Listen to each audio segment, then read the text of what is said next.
નમસ્કાર ખેડૂત મિત્રો, જય કિસાન જય ભારત। ખેડૂત ભાઈઓ, આજે તારીખ 27 જાન્યુઆરી 2025 સોમવારનો દિવસ છે। હવે અત્યારના દિવસોમાં આપણે આપણા નવા ઉનાળુ પાકના વાવેતરના દિવસોમાં દાખલ થઈ ચૂક્યા છીએ। હવે પછી 3 અઠવાડિયા દરમિયાન આપણે ત્યાં દરેક ખેડૂતો પોતપોતાની અનુકૂળતા પ્રમાણે નવા ઉનાળુ પાકના વાવેતરની શરૂઆત કરશે। જેમની દિવસો પ્રમાણે જેવી અનુકૂળતા એ પ્રમાણે કોઈ આ અઠવાડિયામાં વાવેતર કરશે, કોઈ આવતા અઠવાડિયામાં કરે, કોઈ ત્યાર પછીના અઠવાડિયામાં કરે, પણ ફેબ્રુઆરી મહિનો અર્ધે પહોંચે ત્યાં સુધીમાં આપણું મોટા ભાગનું નવું ઉનાળુ વાવેતર શરૂ થઈ જાય।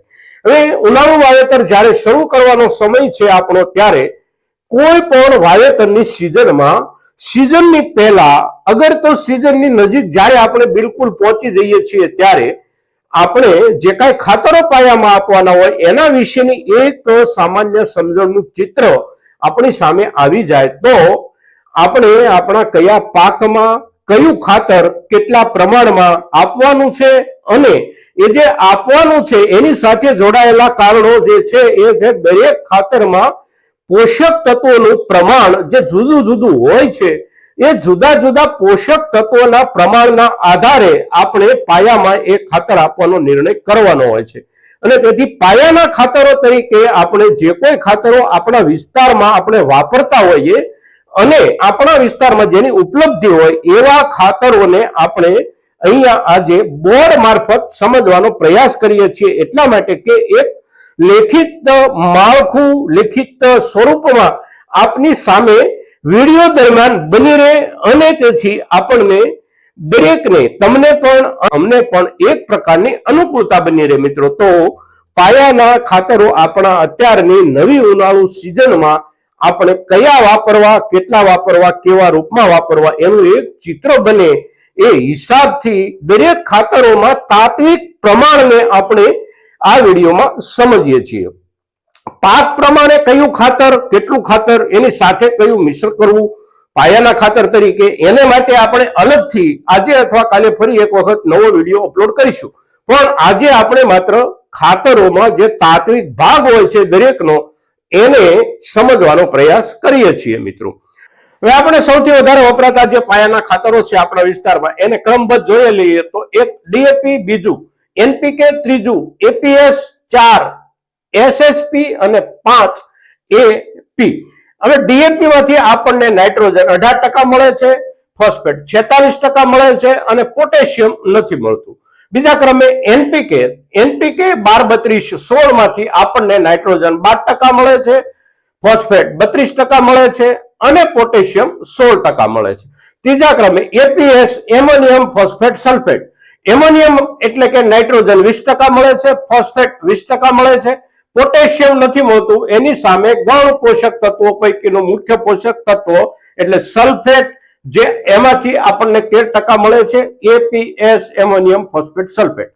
ચોથા ક્રમે SSP single super phosphate, single super phosphate માંથી મુખ્ય પોષક તત્વો આપણને જે મળે છે એ પૈકી આપણને એક ફોસ્ફેટ મળે છે, બાકીના 2 પોષક તત્વો પૈકી આપણને એક પણ તત્વ નથી મળતું। પોટેશિયમ પણ નથી મળતું, નાઇટ્રોજન પણ નથી મળતું, પણ એની સાથે ગૌણ પોષક તત્વો જે 2 મળે છે એ અગત્યના છે। એક કેલ્શિયમ 19 થી 20% મળે છે અને સલ્ફેટ આપણને 11% મળે છે સિંગલ સુપર ફોસ્ફેટમાંથી। સાથે સાથે કેટલીક કંપનીઓ પોતાની કેટલીક બ્રાન્ડમાં જે અલગથી બનાવે છે એની અંદર બોરોન અને ઝિંક આ 2 સૂક્ષ્મ પોષક તત્વો જે આવે છે સિંગલ સુપર ફોસ્ફેટમાં આ સૌથી અગત્યના છે।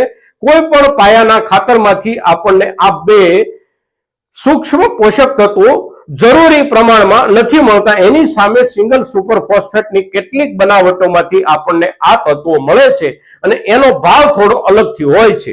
હવે એ જે 2 તત્વો મળે છે એનું પ્રમાણ છે બોરોનનું 0.5% એટલે કે અડધો ટકો, ઝિંકનું પ્રમાણ 0.2% અને જે પ્રમાણ એમાં આપવામાં આવેલું છે એ પ્રમાણ પાયામાં જેટલી જરૂર છે એટલું આવશ્યક છે, એનાથી વધારે આપણા છોડની વિકાસ પ્રક્રિયા દરમિયાન જ્યારે જરૂર ઊભી થાય ત્યારે આપણે પૂરતી ખાતર તરીકે, પૂરતી ડોઝ તરીકે છંટકાવથી પણ આપી શકીએ છીએ બાકીના સૂક્ષ્મ પોષક તત્વોને। પાંચમા ક્રમે પી એટલે કે એમોનિયમ ફોસ્ફેટ. આપણે આપણા વિસ્તારમાં વર્ષોથી 20-20-0 એટલે કે નર્મદા ફોસના નામથી એને આપણે ઓળખતા આવીએ છીએ, જેને આપણે પાયામાં પણ આપે છે ખેડૂતો, અને કેટલાક લાંબા ગાળાના જે પાક હોય છે એ પાકની અંદર ત્યાર પછીના સમયે એટલે કે 35 થી લઈ અને 60 દિવસ સુધીનો છોડ આપણો થાય ત્યાં સુધીમાં અનુકૂળતા પ્રમાણે જમીનમાં વાવી અને પણ આ ખાતર આપણે આપીએ છીએ, અને એનું એ પ્રમાણે પણ ખૂબ સારું પરિણામ આપણને મળે છે. એ પી 20-20-20% નાઇટ્રોજન અને 20% ફોસ્ફેટ. ત્યારબાદ આપણે બાકીના જે વિશેષ રૂપમાં આ પૈકીના કોઈ પણ ખાતરની સાથે જે તત્વો ઘટતા હોય એ ઘટતા તત્વોની પૂર્તિ માટે પાયામાં કયા કયા ખાતરો આપી શકીએ, તો એ પણ 5 ખાતરો અહીંયા આપણે લઈએ છીએ કે કયા 5 ખાતરો આપણે આ ખાતરોમાં જે કાંઈ ઘટતું તત્વો છે એની પૂર્તિ માટે આપણે આપી શકીએ. 5 તત્વોમાં આપણે જોઈએ તો સળંગ જોઈએ તો 6થો ક્રમ છે, અને અલગથી જોઈએ તો આને પ્રથમ ક્રમ આપણે ગણીએ તો એ એસ એટલે કે એમોનિયમ સલ્ફેટ આપણું મોરસિયું ખાતર. મોરસિયા ખાતરની અંદરથી આપણને મુખ્ય પોષક તત્વો નાઇટ્રોજન મળે છે 20% અને સલ્ફેટ મળે છે 24%. એમોનિયમ સલ્ફેટમાંથી મોરસિયા ખાતરમાંથી. એટલે આ કોઈ પણ ખાતરમાં આ બે તત્વોની જે ઘટ રહેતી હોય, ઉણપ રહી જતી હોય, એની સાથે આપણે એને મેળવી અને પાયામાં વાવી શકીએ છીએ. બીજા ક્રમે MOP muriate of potash. Muriate of potash ની અંદર માત્ર આપણને પોટેશિયમ મળે છે 60% ના ધોરણે, અને એ જે 60% પોટેશિયમ મળે છે એ પોટેશિયમ પણ આપણે આ પૈકીના કોઈ પણ ખાતરમાં પોટેશિયમની કમી રહેતી હોય, અગર તો પોટેશિયમ ન મળતું હોય એની સાથે ઉમેરી અને આપણે પાયામાં આપી શકીએ છીએ. ત્રીજા ક્રમે અને સળંગ 8મા ક્રમે જોઈએ તો એસઓપી એટલે કે સલ્ફેટ ઓફ પોટાશ. એમઓપી એટલે મ્યુરેટ ઓફ પોટાશ, એસઓપી એટલે sulphate of potash. Sulphate of potash માંથી આપણને 50% પોટેશિયમ મળે છે, અને એ પણ આપણે આમાંથી કોઈ પણ ખાતરની સાથે આપી શકીએ છીએ આપણી ઘટની પૂર્તિ માટે. સાથે યુરિયા 46% નાઇટ્રોજન માત્ર એમાંથી મળે છે, અને આ ખાતરને પણ જેમાં નાઇટ્રોજન બિલકુલ નથી, અગર તો પ્રમાણ ઓછું છે એની સાથે આપણે યુરિયા મેળવી શકીએ છીએ. છેલ્લું 10મા ક્રમે સલ્ફર, જે દાણાદાર ટીકડી સ્વરૂપમાં આવે છે, એને પણ આપણે પાયામાં વાપરી શકીએ છીએ. પણ આ બે ખાતરો જે છે સલ્ફર અને પોટેશિયમ, આ બે આપવા માટેની રીત બદલાઈ જાય છે અને આપવા માટેનો સમય પણ બદલાઈ જાય છે. એમઓપી જે છે 60% આપણને ઉપલબ્ધ છે, એ એમઓપી આપણે પોટેશિયમની જરૂરિયાત માટે દરેક પાકને આપવું જરૂરી છે. પણ એક વાતનું ધ્યાન આપણે એ રાખવાનું છે કે એમઓપી જે છે એ આપણે ક્ષારયુક્ત જમીન હોય, અગર તો ક્ષારયુક્ત આપણું પાણી હોય, અને જે પાણીના પિયતના કારણે આપણી જમીનમાં ક્ષારીય કે ભાસ્મિક સ્વરૂપ જમીનનું થઈ ગયેલું આપણને દેખાતું હોય, અથવા તો ખારું પાણી આપણે જે પાઈએ છીએ એમાં વધારે પ્રમાણમાં હોય, તો આપણે એમઓપી વાપરવાનું નથી. એમઓપી વાપરવાથી પોટેશિયમનો ફાયદો કોઈ પણ પ્રકારનો નહીં થવાની સાથે સાથે એની અંદર જે ક્લોરાઇડનું તત્વ આવે છે એ ક્લોરાઇડનું તત્વ આપણી જમીનના ક્ષારમાં વૃદ્ધિ કરશે, અને એના કારણે આપણા પાક પર વિપરીત અસર થઈ શકે છે. એટલે આ ખાતર વાપરતી વખતે આપણે બહુ ધ્યાન રાખવાનું છે. પણ પોટેશિયમ આપવું જરૂરી છે આપણા પાકને, અને એમઓપી નથી આપી શકતા પાણીની ગુણવત્તાના હિસાબથી અને જમીનમાં દેખાતા ક્ષારના પ્રમાણથી, તો એના માટે એસઓપી આપણે આપી શકીએ છીએ. એસઓપી એટલે કે સલ્ફેટ ઓફ પોટાશ, જેની અંદર ક્લોરાઇડનું તત્વ બિલકુલ નથી હોતું, અને ક્લોરાઇડનું તત્વ નહીં હોવાના કારણે ક્ષારયુક્ત જમીન હોય, ક્ષારયુક્ત પાણી હોય, પાણીના કારણે પિયતના કારણે જમીન ક્ષારી થઈ ગઈ હોય, અગર તો ભાસ્મિક થઈ ગઈ હોય, તો એની અંદર આપણે પોટેશિયમની પૂર્તિ માટે એસઓપી એટલે કે સલ્ફેટ ઓફ પોટાશ આપી શકીએ છીએ. યુરિયા ખાતર આપણા બધા ખેડૂતો માટે સંપૂર્ણપણે જાણીતું ખાતર છે, એના વિશે કોઈ વિશેષ માહિતી આપવાની જરૂર નથી. આપણા પાયામાં નાઇટ્રોજનની ઘટ આ કોઈ પણ ખાતર પૈકી રહી જતી હોય તો એની સાથે આપણે યુરિયા મેળવી શકીએ છીએ. છેલ્લે આવે છે સલ્ફર.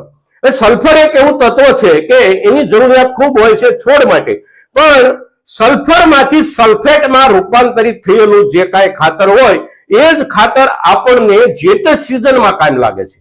સીધે સીધું સલ્ફર જે 85% થી લઈને 92-93% સુધી આપણને ટીકડીના સ્વરૂપમાં ઉપલબ્ધ છે, આને આપણે જ્યારે આપીએ છીએ ત્યારે એ પોતાની પહેલી સિઝન દરમિયાન કોઈ કામ આપણને આપતું નથી, એટલા માટે કે એ સલ્ફર સ્વરૂપમાં હોય છે અને સલ્ફર સ્વરૂપમાં એ જ્યાં સુધી હોય ત્યાં સુધી છોડને એની ઉપલબ્ધિ શક્ય નથી. સલ્ફરમાંથી સલ્ફેટમાં રૂપાંતરિત થાય અને એ રૂપાંતરિત થવાની 2-3-4 પ્રકારની પ્રક્રિયા હોય છે. એમાં કુદરતી પ્રક્રિયા એ છે કે સલ્ફરને જમીનમાં આપણે આપ્યું તો જમીનની અંદર રહેલા કેટલાક મિત્ર જીવાણુઓ જે બિલકુલ બારીક હોય છે, માઇક્રોબાયોલોજી જેને આપણે કહેતા હોઈએ એવા બિલકુલ બારીક જીવાણુઓ પોતાનું કામ આના ઉપર શરૂ કરે અને 6-8 મહિને આ ખાતરને એટલે કે સલ્ફર તત્વોને સલ્ફેટમાં રૂપાંતરિત કરે. સલ્ફેટમાં રૂપાંતરિત થાય પછી જે છોડ માટે ઉપલબ્ધ અવસ્થામાં આવે છે.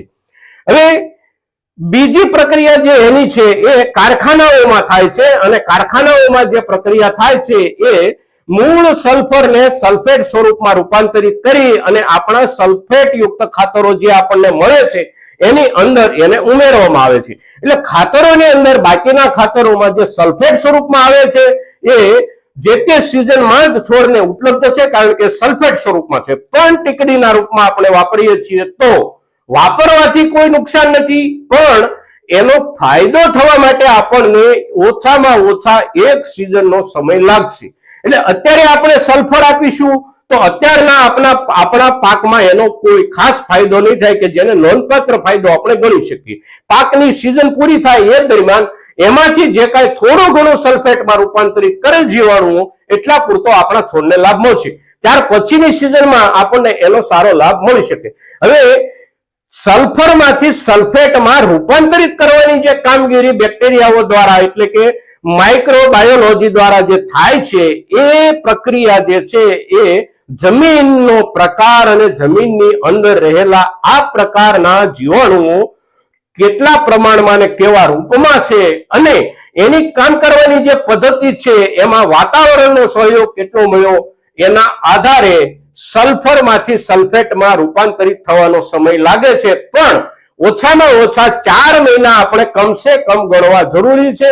4 મહિનાથી શરૂ થયેલું આપણે ગણીએ તો ત્યાર પછી 1 વર્ષ દરમિયાન સંપૂર્ણપણે સલ્ફરમાંથી સલ્ફેટ તૈયાર થાય છે જમીનમાં આપણે આપેલા કુદરતી સલ્ફરમાંથી. તો મુખ્ય પાયાના જે ખાતરો છે આપણા એની સાથે ઘટતા તત્વો ઉમેરવા માટે બાકીના જે 5 ખાતરોનું અહીંયા આપણે લિસ્ટ આપીએ છીએ, આ લિસ્ટના આધારે આપણે પાયાના ખાતરનો જથ્થો નક્કી કરવાનો છે. હવે જે આપણા મુખ્ય પોષક તત્વો છે એની ઉપલબ્ધિ અને એની જરૂરિયાત, ઉપલબ્ધિમાં જે કાંઈ ફેરફાર હોય એને જરૂરિયાતની સાથે આપણે કેવી રીતે મેળવી શકીએ તો એને માટે એનો એક રેશિયો ખેતીવાડી ખાતે જે મુખ્ય રેશિયો આપ્યો છે, પાક પ્રમાણે એમાં બદલાવ છે પણ મુખ્ય રેશિયો જે છે એ આ પ્રમાણેનો છે. પોટેશિયમ 1 કિલોગ્રામની જ્યાં જરૂર છે ત્યાં આપણે 1 કિલોગ્રામ પોટેશિયમ, એની સામે 2 કિલોગ્રામ ફોસ્ફરસની જરૂર છે એટલે કે ફોસ્ફેટની જરૂર છે અને 1 ભાગ પોટેશિયમ 2 ભાગ ફોસ્ફેટ તો એની સામે નાઇટ્રોજન 4 ભાગની જરૂર છે એટલે કે 1 કિલો પોટેશિયમ 2 કિલો ફોસ્ફેટ અને સામે 4 કિલો નાઇટ્રોજન. હવે આ પ્રમાણે સામાન્ય જરૂરિયાત છે.